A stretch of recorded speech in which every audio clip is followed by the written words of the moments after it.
बिस्मिल्लाहिर्रहमानिर्रहीम। नाज़रीन अस्सलाम वालेकुम, मैं हूं इमरान वसीम।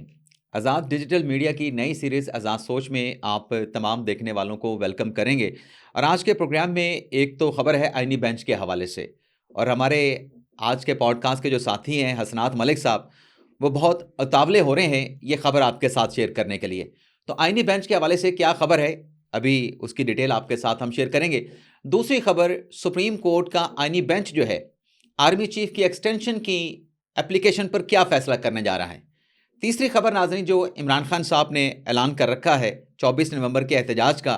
जैसे हसनात मलिक साहब बड़े उतावले हो रहे हैं आईनी बेंच की खबर आपके साथ शेयर करने के लिए, वैसे ही इमरान खान साहब का जो 24 नवंबर का एहतजाज है, फाइनल कॉल है, इस कॉल के हवाले से कुछ अहम एदाद शुमार हैं जो इस पॉडकास्ट में आपके साथ हम शेयर करेंगे।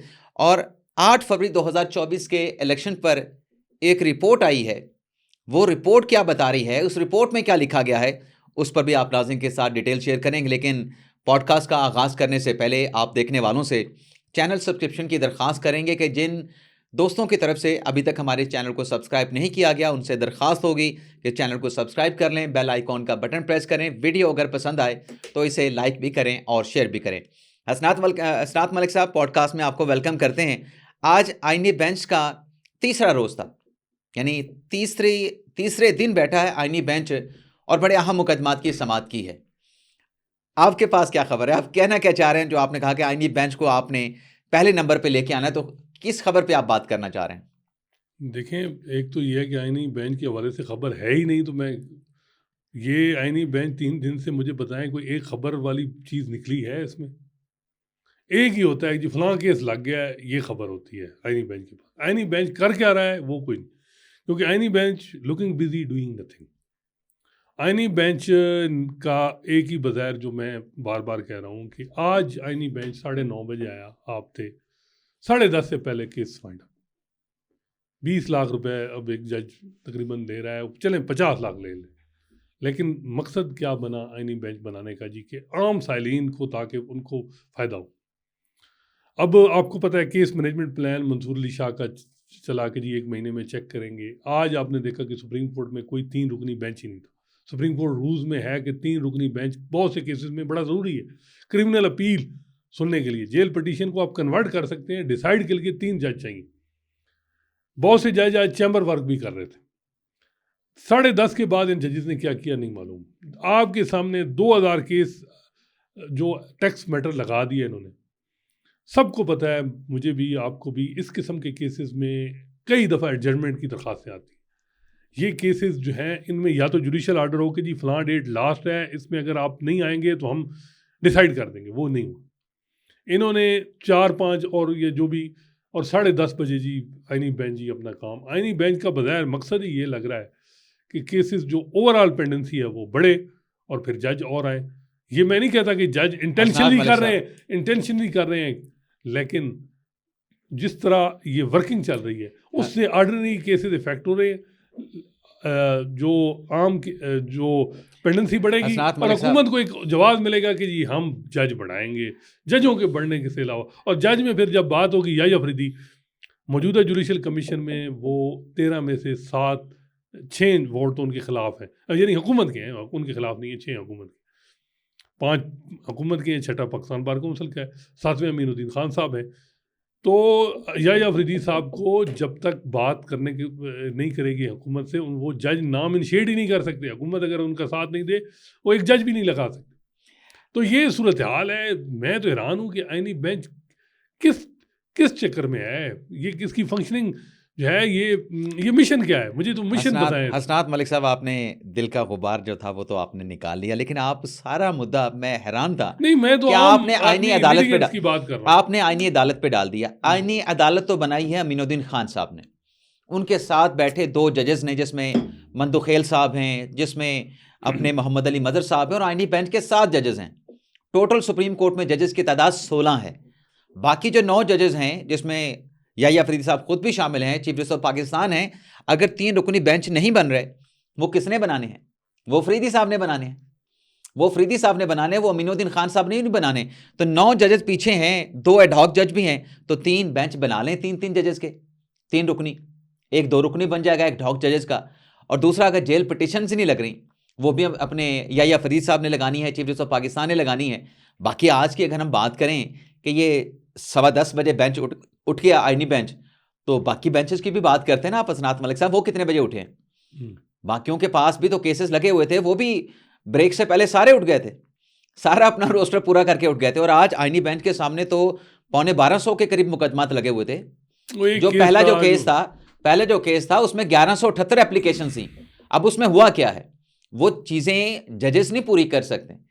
अब नोटिस रजिस्ट्रार ऑफिस ने जारी किया, वो रजिस्ट्रार ऑफिस का गया नोटिस जो है उसकी तामील लोगों ने वसूल करने से इनकार कर दिया, उसमें सुप्रीम कोर्ट के जजेस क्या कर सकते हैं? और आज वकला ने कहा कि कुछ के एड्रेसेस जो है वो सही दुरुस्त नहीं है, इनकरेक्ट हैं, तो अदालत ने कहा रिपीट कर देते हैं दोबारा से। और वकला से कहा कि आप एक्यूरेट उनके एड्रेस दें ताकि तामील हो सके। अब 3 हफ्तों के लिए चला गया। आज अगर 10-10:15 बजे उठ गया, कल कितने केसेस हैं? कल तो है ना 18-20 केसेस आईनी बेंच के सामने। जितने बजे बाकी जजेस उठेंगे, इन्फ्रेक्शियस कितने होंगे मुझे ये बताएं। अगर तो इन्फ्रेक्शियस मुकदमात को आपने काउंट करना है जी, तो फिर सुप्रीम कोर्ट के इन्फ्रेक्शियस आईनी बेंच मुझे बताएं 3 दिनों में एक केस जिसमें तशरीह की हो, इंटरप्रिटेशन की हो किसी मामले में, किसी नुक्ते की। सर इंटरप्रिटेशन की जो बात है ना हसनात मलिक साहब, इंटरप्रिटेशन तो ज्यादातर जो केसेस आते हैं वो आर्टिकल 186 में आते हैं। सुने ना सदारती रेफरेंस में आते हैं ना। बाकी आर्टिकल 184(3) का मुकदमा है, उसमें इंटरप्रिटेशन हो जाती है। लेकिन ये जो दरखास्तें, अभी 2 रोज पहले आप मेरे साथ बैठ के क्या बात कर रहे थे कि ये वो दरखास्तें हैं जब सुप्रीम कोर्ट में वो दौर चल रहा था जब जुडिशियल ओवररीच की बात होती थी, जी जी, कि वो चीज जो कि एग्जीक्यूटिव का डोमेन था उस पर लाके दरखास्तें फाइल कर दी जाती थी। आईनी अदालत मुकदमात भी तो इसी बेंच ने सुनने हैं ना। देखिए आर्टिकल 184 मेरा सवाल ये है कि 12 बजे ये क्यों नहीं बैठते, 1 बजे बैठ जाए, 11 बजे बैठ जाए। पहले जो आम लिटिगेंट्स के केस हैं 5-5 लगा दें, ये सारे केस कर लें। देखिए मुझे ये मंदू खेल साहब का बेंच आपको पता है कि मार्च से सिर्फ क्रिमिनल मैटर सुन रहा है, जेल पिटीशन सुन रहा है। उसमें आम साइलिन जो सालों साल अंदर जेलों में है उनका फ़ायदा हो रहा है। आसिफ सईद खोसा के पास कोई के उनके जाने के बाद उस तरह का बेंच नहीं बना। ये बेंच वायद है जो केसेस उसको फोकस कर रहा है। अब ये बेंच वर्किंग इफेक्ट हो गई है क्योंकि 2 उनमें से मेंबर निकल गए, मुसरत अलाली और जमाल मंदोखिल। अब मलिक शहजाद साहब हैं। ये हसनात मलिक साहब वैसे ही बहस अब एक दूसरी तरफ मुझे ये समझ नहीं आती, ये बताएं अतर मिनाल साहब को बेंच वाले देंगे 3 रुकने दिए। हसनात मलिक साहब ये वैसी बहस है, जब जुडिशियल कमीशन का इजलास नहीं हुआ था ना, तो कुछ हमारे साथी आपके और हमारे साथी कहते थे कि ये तो जुडिशियल कमीशन का इजलास हो नहीं सकता, इसमें तो आईनी बेंच का सरबराह है ही नहीं। और माशाल्लाह ये प्ली जुडिशियल कमीशन के अरकान ने भी ली, कुछ अरकान ने कि नहीं बैठ सकते, तो उस पर फिर वो आईन उनको पढ़ाया गया, उनको सारा तरीकाकार समझाया गया, तो जुडिशियल कमीशन का इजलास हो गया। तो चीज़ें जब चलेंगी, अभी तो तीसरी समात है, ऐसा ऐसा चीज़ें अगर 10:30 बजे से पहले 11 बजे से पहले फ्री होने लगे तो हो सकता है आगे चल के 11 बजे के बाद समात रख लें आईनी मुकदमात की। अभी चलने तो दें, अभी तो इब्तिदा है, आप इंतहा पे चले गए। दूसरा रुख दिखा रहे हैं कि थोड़ा बेनिफिट ऑफ डाउट दे दें। नहीं बेनिफिट डाउट है, मैंने कहा थोड़ा सा चलने तो दें यार। तीसरी समात थी, तीसरा दिन था, मतलब जुमेरात को बैठे हैं, पिछले हफ्ते जुमे को बैठे हैं और आज बैठे हैं। तो आगे इंशाल्लाह चीज़ों को वो भी नोट करेंगे, मेरे ख्याल से उनको भी इस बात की, जजेस को रियलाइजेशन होगी कि अगर हम ब्रेक से पहले उठ रहे हैं तो ब्रेक से पहले चंद मुकदमा दूसरी नोयत के लगा के उनको अगर सुन लिए जाए तो कोई हर्ज नहीं, या ब्रेक के बाद लगा लिए जाए। अच्छा ये आईनी बेंच 3 दिन है, ये आईनी बेंच पूरा हफ्ता है, पूरा हफ्ता है, 18 से लेके 22 तक है। पहले 3 दिन मुझे ऐसा लगता है, जो मैंने पूरा नोट नहीं किया, जो मेरा अंदाजा है, पहले 3 दिन 7 रुकनी है और अगले आखिरी जो 2 दिन है वो मेरे ख्याल में 6 रुकनी। आयशा मलिक साहब उसमें फिर नहीं है आखिरी 2 रोज में, शायद ऐसा है। लेकिन ये आर्मी चीफ की एक्सटेंशन के हवाले से जो एप्लीकेशन लगी है, इस पर जरा रोशनी डालें ना, आप क्या कहते हैं, क्या फैसला हो सकता है आईनी बेंच का? देखिए ये तो बजाय लगा है कि उस पर तो नंबर भी नहीं लगा कॉन्स्टिट्यूशन पिटीशन का। Mahmood Akhtar Naqvi known as habitual petitioner हैं, पहले भी उन पर जुर्माना हुआ। ये अलग बात है कि इफ्तिखार चौधरी साहब ने उस वक्त इनके नाम पे रिपोर्टेड जजमेंट भी आ गई, इनके नाम पे MNAs घर भेजे गए। लेकिन ये जो पिटीशन उन्होंने डाली है, एक तो उस पर रजिस्ट्रार ऑफिस को ऑब्जेक्शन है, सिंगल जज सुन सकता था चैम्बर में, ये बेंच में लगाई गई है। मेरा ख्याल है कि इसमें एक तो ये एंटरटेन नहीं होगी, इसके ऑब्जेक्शन जो लगे हैं रजिस्ट्रार ऑफिस के वो सस्टेन रहेंगे, क्योंकि वजह यह है कि जो मैटर है वो एक्सटेंशन का है कि ये एक्सटेंशन हो जाती है, ये हो जाता है। तो एक्सटेंशन इस वक्त तो जो सूरत हाल है वो एक्सटेंशन की तो है ही नहीं। मौजूदा आर्मी चीफ का तो अभी 3 साल अगले साल पूरे होने हैं, और दूसरी बात है कि कानून चेंज हुआ है कि टेन्योर जो है वो 3 से 5 साल हो गया, एक्सटेंशन का तो इशू ही नहीं है। तो ये तो ये असनाद मलिक साहब, ये वाली इनफेक्शन बात, ये जो आप बता रहे हैं इसी पॉडकास्ट में बैठ के, आपने राइट और लेफ्ट दोस्तों को भी बताया करें ना। कौन वो तो कहते हैं कि यार ये आर्मी चीफ की एक्सटेंशन की दरखास्त आ गई है और आईनी बेंच जो है वो सर पकड़ के बैठ जाएगा कि ये हमें किस मुसीबत में डाल दिया, इस किस्म नहीं की नहीं, दरखास्त देखिए लेके आए। हम नाम नहीं लेते, हम वैसे बात कर लेते, उनको भी समझाया करें ना। देखिए और फिर देखिए उनको ये भी बताया करें कि ये जो एक्सटेंशन वाला कानून बना है ना, हम्म, कि एक्सटेंशन हो सकती है, ये मंसूर अली शाह साहब के ऑर्डर पे बना है।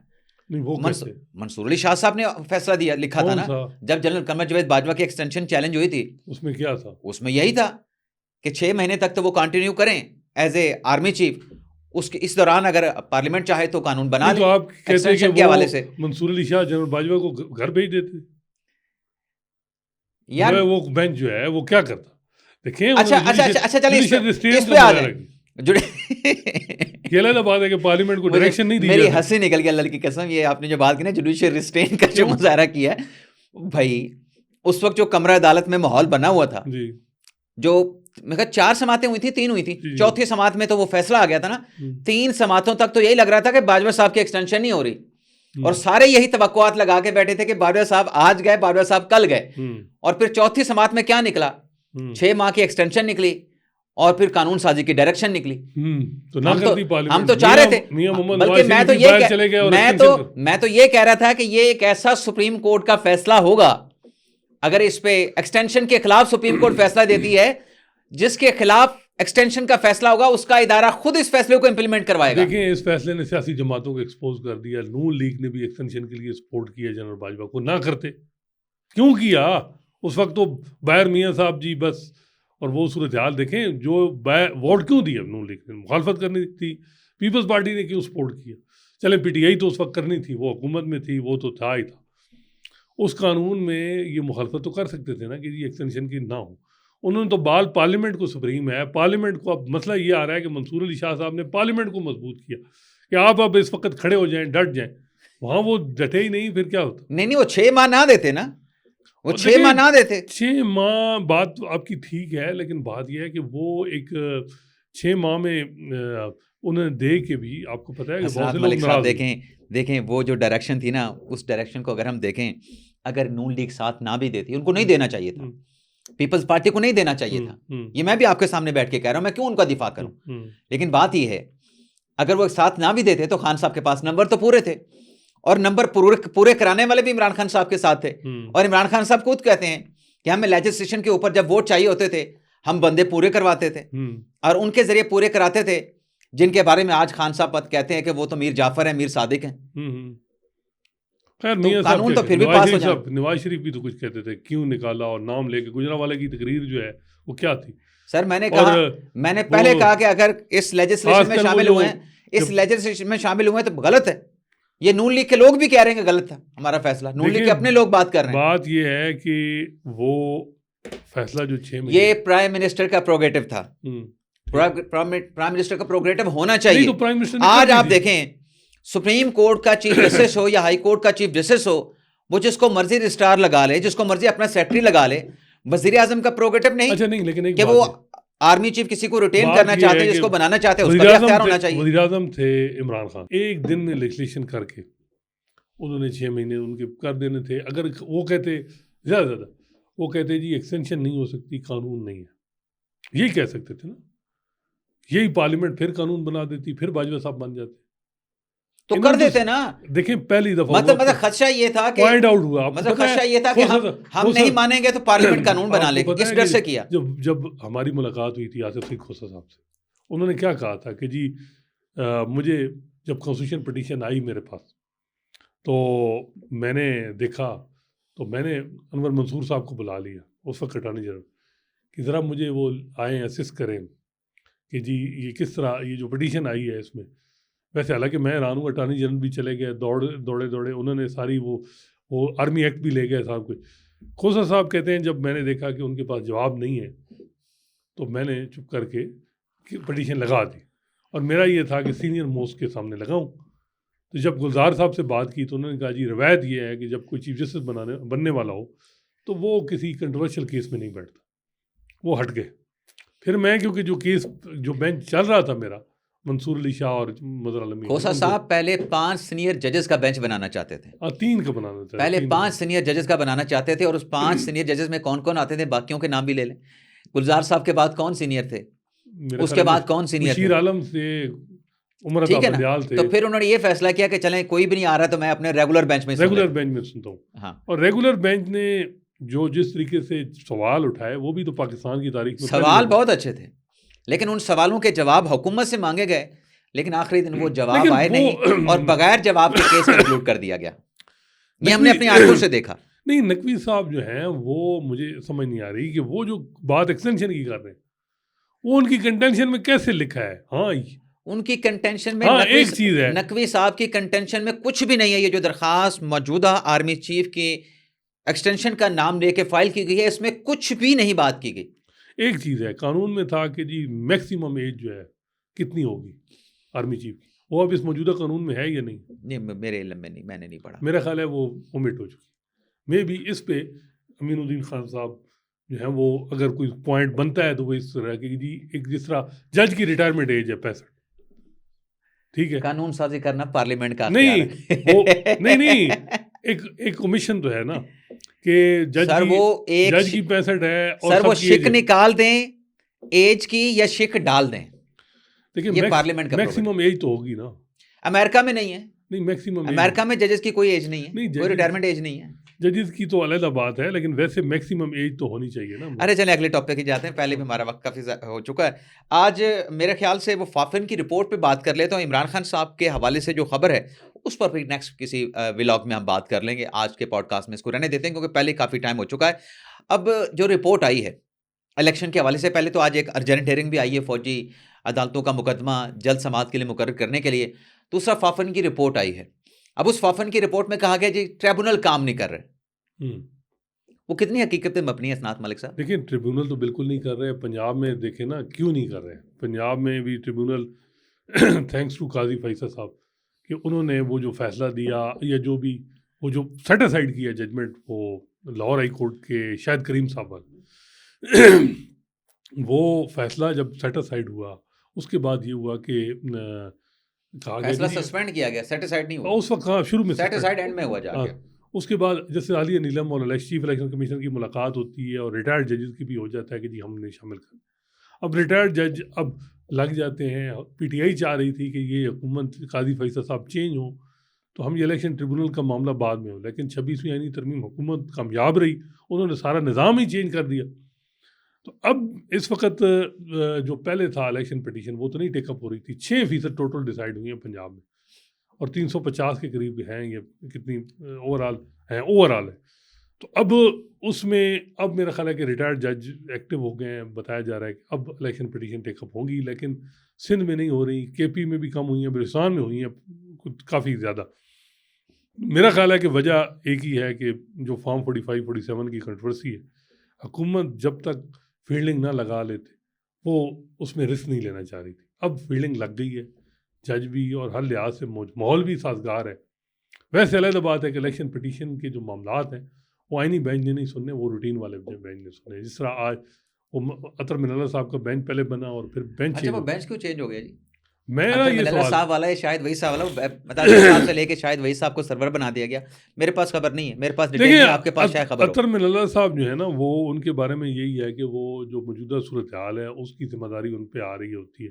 हर कोई कहता है जी कि ये 6 जजेस खत हो, ये मंसूर अली शाह, सारा कुछ अतर मिनल्ला साहब। अब मुझे नहीं समझ आ रही कि उनको कमेटी ने हटाया है या वो खुद हटे हैं। कुछ ना कुछ तो हुआ है ना। असल में वजह यह है कि उससे पहले मुकदमा कहाँ का था? मैटर बलूचिस्तान का था। कौन सी असम्बली का था? कौमी असम्बली का, सूबाई असम्बली? सूबाई का था, लेकिन उसमें वो कोई पीटीआई का कैंडिडेट भी था, ऊपर या नीचे? नहीं कोई जीता हुआ या हारा हुआ? मेरा ख्याल है कोई ऐसा नहीं होगा। वहाँ पीटीआई के कैंडिडेट में भी 1-2 होंगे तो बस बात खत्म हो गई। लेकिन इसको भी लोगों ने इशू बना दिया अच्छा कि नहीं, अतर मिनल्ला उसमें साहब को हटा अच्छा के मैं शाहिद वहीद साहब को दे दिया है। मेरा ख्याल है शाहिद वहीद भी अक्सरियती जजेस का, शायद वही तो वो अक्सरियती जजेस का है, हिस्सा थे। शायद वही तो वो हैं जो अतर मिनल्ला साहब ने तो 90 दिन के अंदर इंतखाबात का हाँ। मामला हो या वो जो मामला हो प्रैक्टिस एंड प्रोसीजर एक्ट को एंडोर्स किया है। शायद वहीद साहब को तो लोग जानते ही नहीं है, उनको बंदियाल साहब लाए थे। तो बात यह है कि जो अतर मिनल साहब हैं, वो उससे पहले आपको याद होगा कि नईम अख्तर अफगान के साथ बैठ के ये क्रिमिनल अपीलें सुन रहे, अब बेल मैटर सुन रहे थे। 12 के बाद इनका बेंच होता।